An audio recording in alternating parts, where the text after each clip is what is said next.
稲妻上里流太刀術免許開伝、上里彩香参ります。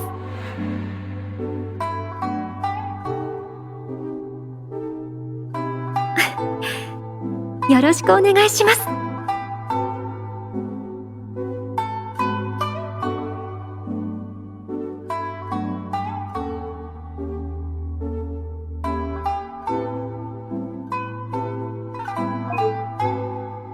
この雪の毛残る時にいざゆかな、山立花の実のてるもみん。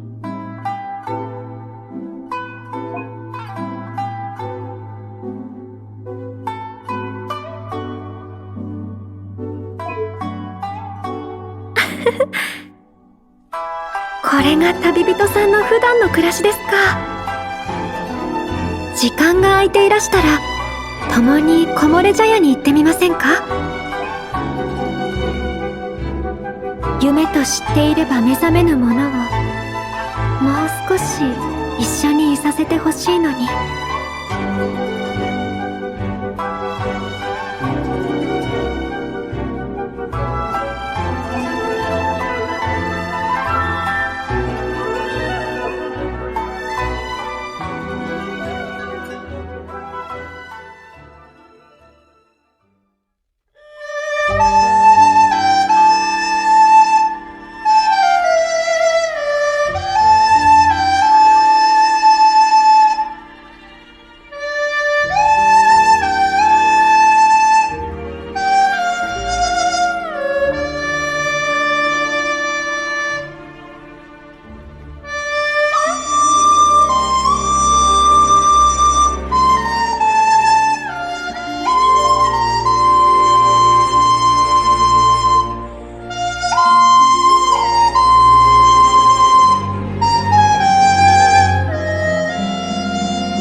こうして朝の時間にあなたとお会いできると良い一日を送れるような気がします。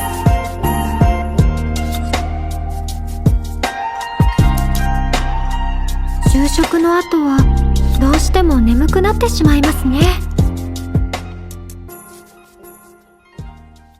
将軍様、何か訴えているのでしょうか。